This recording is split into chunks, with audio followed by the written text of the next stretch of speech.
play my intro. Now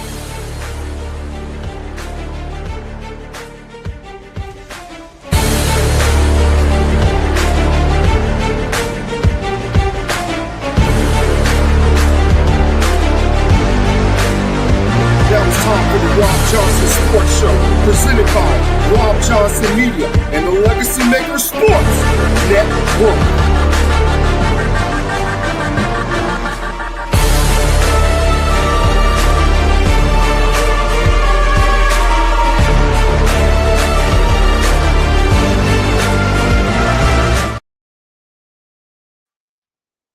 Welcome, ladies and gentlemen, to the Robb Johnson Sports Show, episode 108. Not going to be here for long today. We're going to get more in-depth next week. Next week, I'm going to have more graphics. I'm going to have a video package, all that good stuff. In fact, what I'm going to do for you guys next week is I'm going to have an old school college football on ABC type of package where I do an introduction, Indiana, Miami, etc. I have some video of Fernando Mendoza. I have some footage from, in fact, I have footage from the Miami Hurricanes as well from the 2024 ACC Media Day. I'm going to try to put all that into place. That video package, I'm going to start on that probably on Wednesday and go from there and have that for you guys coming up here on next Monday. But let's talk about the national championship game. Again, we're going to get more in depth on the national championship game next week. We're going to talk more in depth about it, but just a preview of here and now. Again, here and now, the national championship game between the undefeated Indiana Hoosiers and the Hurricanes of Miami. Indiana, undefeated on the season, went through their schedule unscathed. Let's go through their schedule. Let's see who they beat on their road to the national championship. Let's see here. All right, so on their road to the national championship, Indiana beat Old Dominion 27-14. They beat Kennesaw State 56-9. They beat Indiana State 73 to nothing. Illinois, who at the time was a top 10 team, they beat them. They destroyed them 63-10. I think that's when everything started. I think that's when people finally started to realize this Indiana team is different. Now, they did go to Iowa. They won 20-15. Close game, but Iowa's a tough place to play. Next week, they go to Eugene, Oregon. They win 30-20. They play Michigan State in Indiana 38-13. They beat UCLA 56-6, a hot UCLA team, by the way, who I believe they came off the upset of Penn State and a few other upsets as well. They go to Maryland. Maryland, a tough place to play, 55-10. They beat Penn State on the road, 27-24. Penn State, even though they lost their head coach, I'm glad for Coach Franklin. He's now Virginia Tech. This Penn State team underachieved all year. Was a lot better team than a lot of people gave them credit for. They beat Wisconsin 31-7. They go to Purdue, never an easy place to play, no matter what their record is, 56-3. They beat Ohio State 13-10 when a lot of people said Ohio State was going to win and dominate that football game.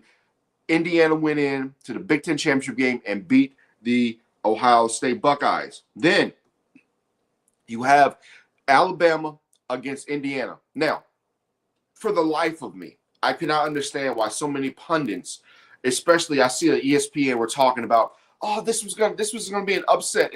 They beat Alabama. It was an upset, folks. You see, I have my logo, Robb Johnson Media, right here. If you take this logo away and you put something else on, I'm still Robb Johnson Media. At the end of the day, I'm still Robb Johnson Media. But you know, if you change this logo, that's a bad example. That's a bad example. I guess the better example I can put is if you took the names. If you took the red off Indiana and put it on Alabama, took Alabama's red and put it on Indiana, it wouldn't matter.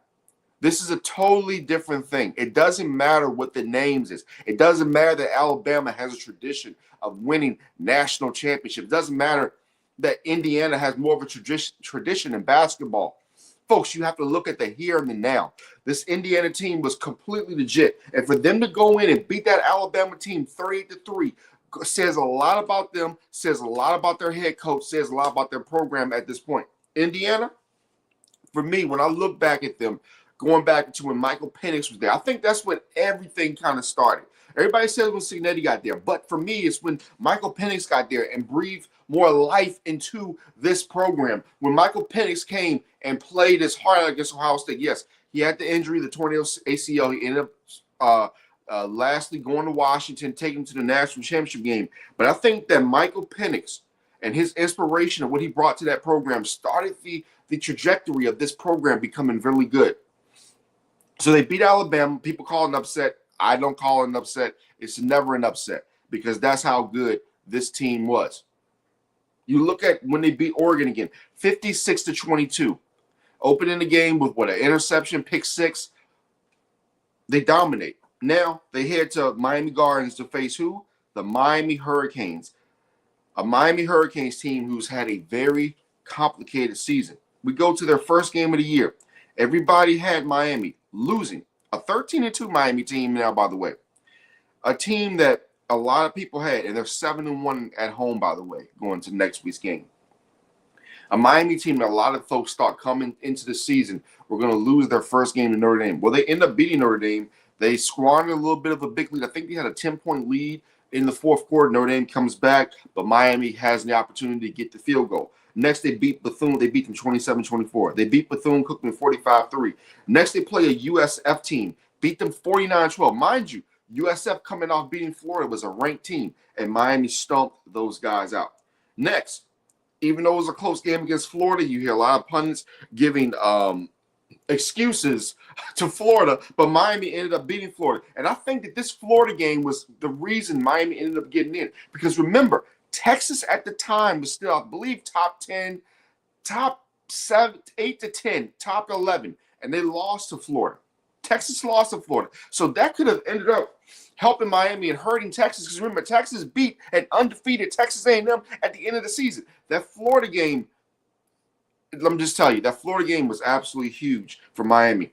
Next week, they're up 28-3 on Florida State. Florida State comes back. They score 19 unanswered. They get back in the game, but Miami wins the game. And that was huge for Miami as well, because remember, Alabama went to Florida State, and they got beat. Miami goes to Florida State, and they win the game. So a lot of people saying Miami did not deserve to be in the playoff. You have to look at the whole totality of the season, what Miami did compared to what other teams did, okay? Now, you go to the next game against the Louisville Cardinal. Miami has always, historically, had issues with Louisville. Why? I can't tell you. Carson back in that game, I believe, had 4 or 5 interceptions in that game. Not a good game at all. Next time they come out, what was this? 8 days later against Stanford, they beat Stanford 42-7. Next, the game against SMU, 26-20. Carson Beck once again turns the football over. SMU, a tough place to play. SMU going against their old offensive coordinator. I talked to them. I talked to SMU players a couple years ago at ACC Media Day. This SMU program is a good program, and they can upset you. So I was not shocked by that. But after that, Miami started to peel off the wins. 38-10 against Syracuse, revenge game, because after Syracuse knocked Miami and Cam Ward out a year before that for them to get to the ACC championship game. Next, they play NC State. Not a bad NC State team, but they blew them out 41-7. Next, Miami goes to the House of Horrors. Virginia Tech, I don't care what their record is. I don't care what Virginia Tech is struggling. Virginia Tech is always a tough place to play for the University of Miami. Miami goes in 34-17. Next, Pitt State, not Pitt State, I'm sorry. The Pittsburgh Panthers. The Pitt Panthers come in this game. They had already lost to Notre Dame, but Miami knew that they had to outlast Notre Dame, score more points than Notre Dame. I believe Pittsburgh had put 15 points in Notre Dame. So the key factor for the Hurricanes in this game was to make sure that they were under 15. Miami did that, 38-7. Now, you go to the college football playoff. Mind you, folks, this is not just any game. This is at Kyle Field at Texas A&M. This is a high noon game at Kyle Field, where Nick Saban himself said they pipe in crowd noise, and it is the loudest stadium in the nation. Miami goes in and wins 10-3. Next, you have Ohio State. This game, the day before New Year's. What was the census thinking? Ohio State, they've got the best receiver in the nation.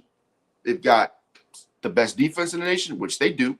They have some really, really good players on that defense that are going in the top 32 picks in this year's NFL draft. No doubt about it. But what did Miami do? A pick six. They played, offense their way. They didn't let Ohio State dictate what they were going to do. They ran the football, which is so critical in football. I understand the passing game is something that everybody loves, and it puts up big numbers, and it sells T-shirts, blah, blah, blah. But the running game and defense wins championships, and this is what Miami did, right? Now you go to the Ole Miss game. This game was absolutely crazy because you have the Ole Miss team who lost their coach, a motivated Ole Miss team. Ole Miss comes down, they make the comeback, they score late. What does Miami do? They drive the field. Carson Beck takes the ball, they snap it to Carson Beck. I believe it was second down. He scrambles to his left. He gets in the end zone. Miami wins. Now, Ole Miss gets the ball back. They're able to drive the ball down the field. They're at the 30-yard line. If Ole Miss had made a kick, well, you can say about both teams because both teams had missed kicks. But Ole Miss had an opportunity. They had an opportunity to win the game. Miami breaks it up. And that had to be a really hard pill to swallow for a lot of Hurricanes fans, especially when they realize you finally get past Ohio State, and you go back to the scene of the crime, the Fiesta Bowl, where you lost the game because in the regulation there was the pass interference. If they had called pass interference on that, it wouldn't have put it at the 1 yard line, but they would have been at the 19 or 20. That would have been deja vu all over for University of Miami Hurricanes fans. Now, they win the game 31-27. Now, the matchup is set. The Indiana Hoosiers against the Miami Hurricanes, Monday, January 19th, 7:30 p.m. It's hard to really put into words the uphill climb that Miami is going to have in this game. Not only do you have to deal with the Indiana defense, not only do you have to deal with really good wide receivers from the Indiana Hoosiers, you're going to have to also deal with Fernando Mendoza. And here's the thing about Mendoza. Mendoza from Miami. I believe, if I have this right, the only team that really recruited him was Cal. And I remember him because a couple of years back, ACC Media Day, Legacy Maker Sports Network, we're talking to Cal. And Cal's talking, and, this tall guy comes up and, like, who was this? It was Fernando Mendoza. And the same bravado, the same confidence that he has now, he had when he was at Cal. How the University of Cal Cal Bears let him go, I have no idea. I do remember when they played Miami, though. He shredded them. He absolutely shredded them. The Cal Bears were playing some good football. Mendoza, when he was at Cal, playing some great football. Miami ended up coming back to win that game because of Cam Ward's his magic. That's all I can say about that. But if Indiana gets up on Miami like they did in that Cal game, there will be no comebacks. There will be no Cinderella story. This Indiana team is not just a flash in the pan. Signetti and this team are going to be here for the next 2 to 3 to 4 to 5 years. They're going to be here until some big-time program offers him enough money where he can't refuse. But I don't think he wants to leave Indiana. I think he loves Indiana. And I think people, when they watch this game, they're going to misinterpret once again. They're going to look at the names on the jerseys. They're going to see the University of Miami, and they're going to see Indiana. They're going to think, oh, my God, this is Miami. They're going to run all over it. No. Indiana's got guys from Florida. They've got guys from all over the South. They've got guys from the North. They got guys from the West.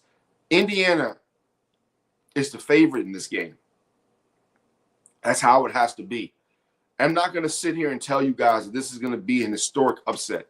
But let's be honest. Miami has 2 losses on the season.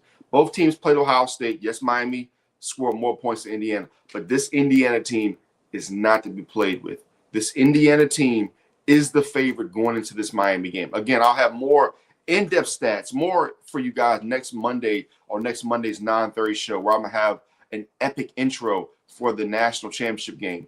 But right now, Indiana's the favorite, and I have to favor Indiana by at least 2 touchdowns. To me, yes, Indiana is a 2-touchdown favorite as of today against Miami. Unless Fernando Mendoza decides he just wants to go to the Raiders facility now, because that's where it should be. The entire argument of Dante Moore against Fernando Mendoza was probably one of the stupidest arguments I've seen, because Dante Moore, even if he goes into the draft, I think he should get drafted into the teens. If I was him, I'd pray I get drafted into the teens, because then you go to a team. I'd like to see him with the Rams. I think Dante Moore with the Rams would be an absolute steal. Maybe have Matthew Stafford come back one more year. He sits under him, and then he plays the next year. Learn that Sean McVay tree. Going to the Jets, going to the Browns, not a good. I don't think that's where he wants to go. And I think those teams. I think the Jets will be better going forward. We'll have to see with the Browns, especially with the coaching. But coaching matters. Unless Fernando Mendoza goes to the Raiders facility now and starts practicing, because we already know he would be the #1 overall pick, I think that Miami is in a little bit of trouble. Now, that Miami, what's going to save them is that defense. But what Miami ultimately needs, they need that offense to show up. They need Carson Beck and Malachi to really give them something. Now, their other receivers, they played better against Ole Miss. Ole Miss was very physical. That's one thing I don't think a lot of people gave that team credit for. Now, yes, Lane Kiffin left, but he had some damn good players on that football team. Really good players on that football team. And I think sometimes we give the coach so much credit. We don't give the players enough kudos on what they are doing. That's a very good Ole Miss team, not only from an offensive standpoint, but in the trenches, they play good football. Now, one of the other thing that helps Miami, their offensive line with Maunoy and all those guys, they are so tough. However, you're going to have to deal with that Indiana front, a very athletic back. The secondary. I believe that this Indiana team right now, again, is a 14 to 15-point favorite today against the University of Miami. Now, historically, you look at Miami, they go back to 1983 or the 1984 Orange Bowl. They played Nebraska. They beat that Nebraska team. That Nebraska team was considered one of the great teams of all time. They somehow beat them. Okay? You look at Miami and they played Oklahoma. They beat Oklahoma somehow, some way. Miami has always come up with ways to beat the odds. Now, this game being in Miami, Florida, will it help that Fernando Mendoza is from there and he'll have fans, and will Indiana travel? Yes. But this will also be incumbent on the Miami Hurricane fans to fill that stadium with nothing but orange and green. If we come to Monday night and Indiana Hoosier fans have taken over that stadium, it's a bad look for Miami. It's a bad look all the way. Out of Miami's 5 national championships, they've won 3 of those at home. 2 of their national championship games against Nebraska, which was in 01-02, that was at the Rose Bowl. The 90, what was it? Was it 89? I think the 90-91, the 91-92, I think it was the 91 national championship against Alabama was at the Sugar Bowl. And then there are other 3, of course. You got Nebraska, and Oklahoma. Those were at the Orange Bowl, where they won those other 3 national championships. 83, 87, 89, 91, 01. So those were the years Miami won those national championships. And again, three national championships for the Miami Hurricanes at the old Orange Bowl, this Hard Rock Stadium. So we'll definitely see how it goes. But again, folks, next week, more in-depth, a classic ABC or college football ABC intro from me coming to you guys. I know it's going to be copywritten. I really don't care. I just want it to look good. I want you guys to share it, etc. Also, tonight, we have Gold Standard Wrestling at 11:30 p.m. Now, I'm going to be navigating 2 things. I got the football game on. I'm going to have Monday Night Raw on, getting all the content. We're going to talk about Drew McIntyre. We're going to talk about him winning the championship. We're going to talk about SmackDown. I may even try. I'm trying to get some AEW in. If I can't get AEW in this week, I'll definitely get some AEW in next week. We're gonna start doing WWE, TNA, all that good stuff. AEW, all that NXT. We're gonna get all that stuff in here going soon with Gold Standard Wrestling. But again, Gold Standard Wrestling is tonight, and then tomorrow at 9:30, I have the huge show where I go 11 through 21 in the college football draft and the high NFL draft. And then I'll talk about the NFL playoffs and some other good topics tomorrow at 9:30 a.m. And that'll be episode 109 of the Robb Johnson Sports Show. But again, for episode 108 of the Robb Johnson Sports Show, I have the Indiana Hoosiers as a 14 to 15 point favorite over the Miami Hurricanes. That's how it has to be. That's how I have to put it. I have to be fair. Fan or not, that you got to be fair. And right now, the Hoosiers are the better team. I think the Hoosiers are going to win this game as of today. Now, could Miami upset them? You're daggone right they can. You saw the schedule, or you heard the schedule that I gave you guys. Indiana, at times this year, has had some inconsistent games, but most of their season has been consistent. So we just have to go off that.